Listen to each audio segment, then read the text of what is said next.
بسم اللہ الرحمن الرحیم۔ ناظرین، وی لاگ نمبر ہے 272 اور اس کی پہلی قسط ہے اور پیج ہے 608 اور ناظرین مین ہیڈنگ ہے ہمارا اللہ کے دین میں فوج در فوج داخلہ۔ یہ مین سبجیکٹ ہے ہمارا۔ یہ کتاب ہے سیرت النبی صلی اللہ علیہ وسلم کی۔ اس کتاب کے رائٹر ہیں مولانا صفی الرحمن مبارک پوری رحمۃ اللہ علیہ، اور اس کتاب کا ٹائٹل ہے الرحیق المختوم، یعنی سیرت النبی صلی اللہ علیہ وسلم پر دنیا بھر میں اول انعام یافتہ یہ کتاب ہے، جس سے یہ واقعات ہم آپ کے سامنے رکھتے ہیں۔ نحمدہ ونصلی علی رسولہ الکریم، بسم اللہ الرحمن الرحیم۔ ہم چپ تھے کہ برباد نہ ہو جائے گلشن کا سکون، ہم چپ تھے کہ برباد نہ ہو جائے گلشن کا سکون، نادان یہ سمجھ بیٹھے کہ ہم میں قوت للکار نہیں، نادان یہ سمجھ بیٹھے کہ ہم میں قوت للکار نہیں، یہی آئین قدرت ہے، یہی اسلوب فطرت ہے، یہی قانون قدرت ہے، یہی اسلوب فطرت ہے، جو ہے راہ عمل میں گامزن محبوب فطرت ہے۔ اس کا پوائنٹ نمبر 14 ہے وفد بنی عامر بن صعصع۔ اس وفد میں دشمن خدا عامر بن طفیل حضرت لبید کا اخیافی بھائی،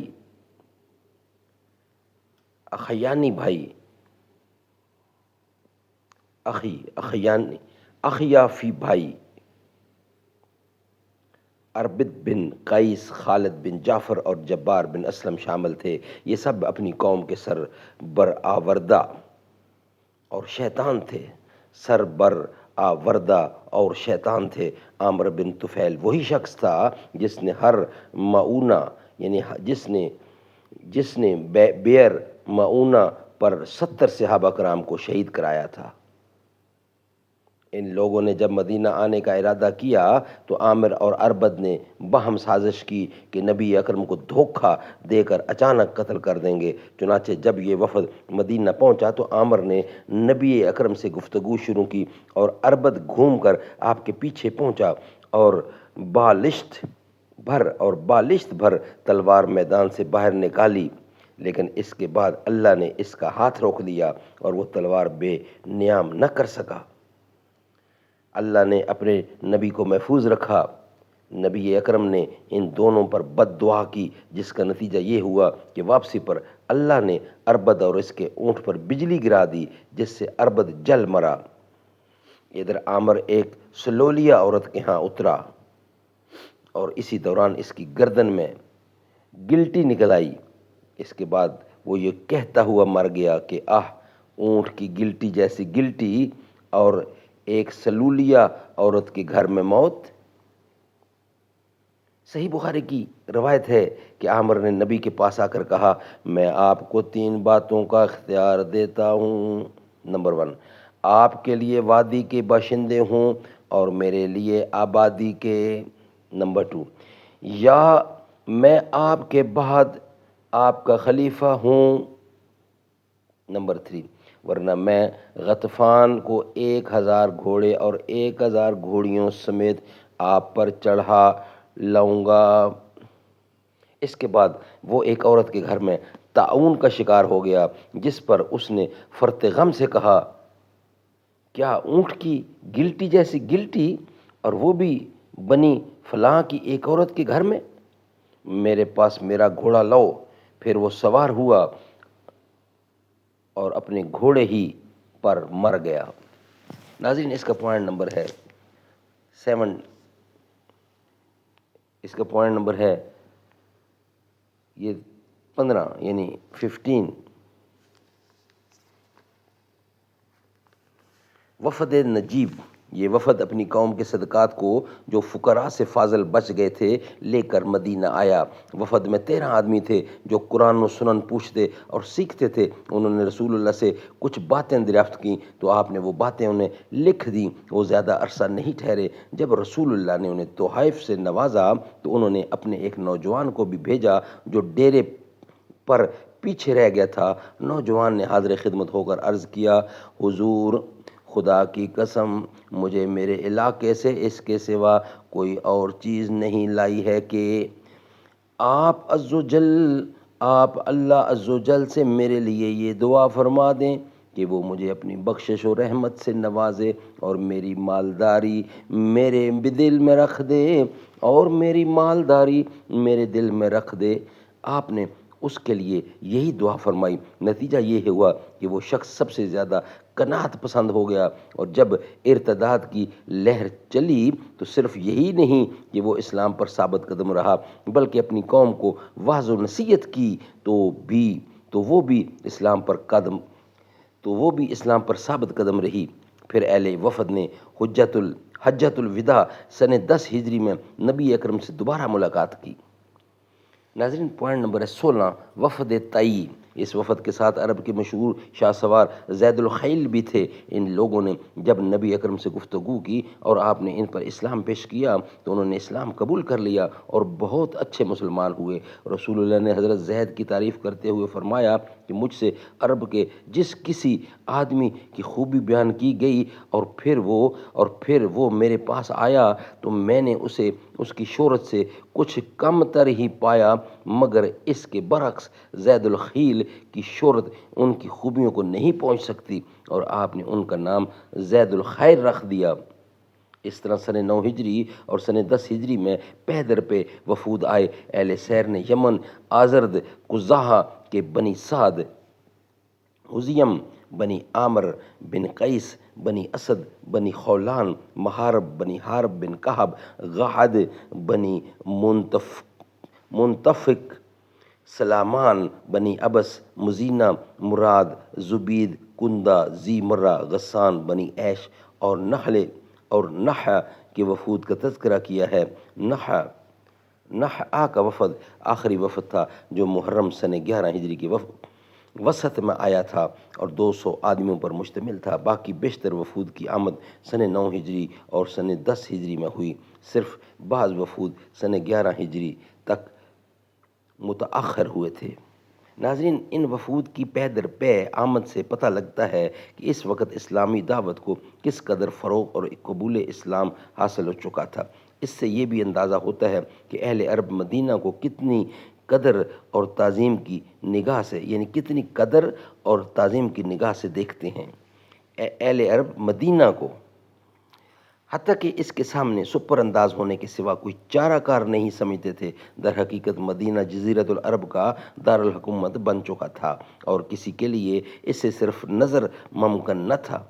البتہ ہم یہ نہیں کہہ سکتے کہ ان سب لوگوں کے دلوں میں دین اسلام اثر کر چکا تھا، کیونکہ ان میں ابھی بہت سے ایسے اکھڑ بدو تھے جو محض اپنے سرداروں کی مناسبت میں مسلمان ہو گئے تھے، ورنہ ان میں قتل و غارت گری کا جو رجحان جڑ پکڑ چکا تھا اس سے وہ پاک صاف نہیں ہوئے تھے، اور ابھی اسلامی تعلیمات نے انہیں پورے طور پر مہذب نہیں بنایا تھا۔ چنانچہ قرآن کریم کی سورۃ توبہ میں ان کے بعض افراد کے اوصاف یوں بیان کیے گئے ہیں: الاحراب اشد کفرا ونفاقا واجدر الا يعلموا حدود ما انزل اللہ علی رسولہ واللہ علیم حکیم ومن الاحراب من يتخذ ما ينفق مغرما ويتربص بكم الدائرة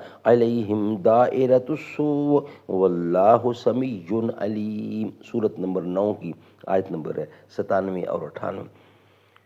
احراب بدو یعنی کفر و نفاق میں زیادہ سخت ہیں۔ احراب یعنی عرب کی جمع احراب، بدوؤں کو کہا گیا ہے۔ بدو کفر و نفاق میں زیادہ سخت ہیں اور اس بات کے زیادہ لائق ہیں کہ اللہ نے اپنے رسول پر جو کچھ نازل کیا ہے اس کے حدود کو نہ جانیں اور اللہ جاننے والا حکمت والا ہے۔ اور بعض اعراب جو کچھ خرچ کرتے ہیں اسے تاوان سمجھتے ہیں اور تم پر گردشوں کا انتظار کرتے ہیں، انہی پر بری گردش ہے، اور اللہ سننے والا جاننے والا ہے۔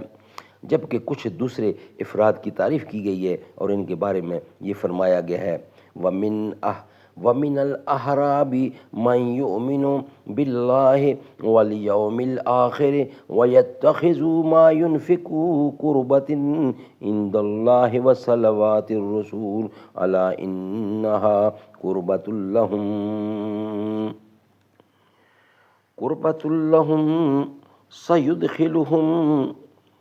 سيدخلهم الله في رحمته ان اللہ غفور رحیم۔ سورت نمبر 9 کی آیت نمبر 99۔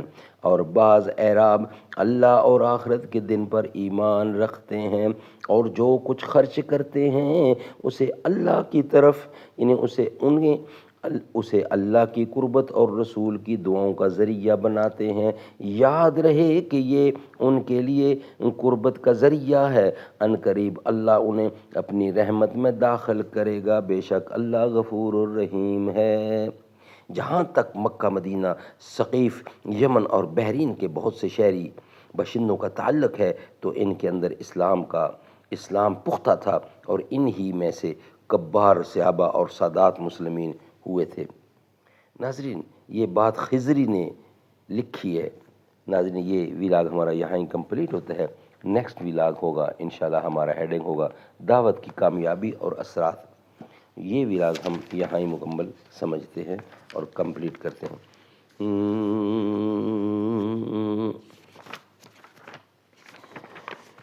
نہ ایسی زلفیں نہ ایسا چہرہ، نہ یوں کسی پہ شباب ہوگا، جواب ہوں گے سبھی کے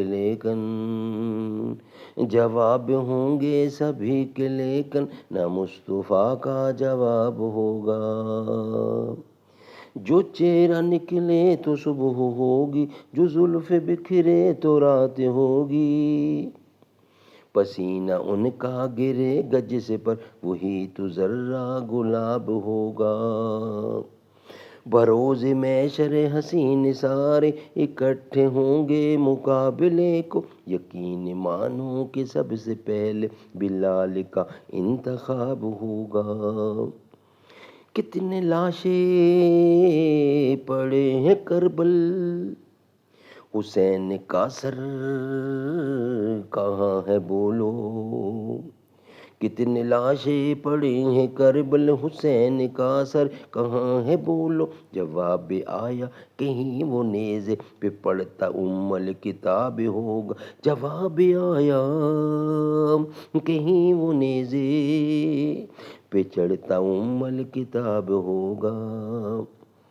زیر مدفن فرشتے بولے سنا ہو آقا کی نعت حق، تمہیں سنا کر ثواب ہوگا تو ہم کو سن کر ثواب ہوگا۔ نہ ایسی زلفیں نہ ایسا چہرہ، نہ یوں کسی پہ شباب ہوگا۔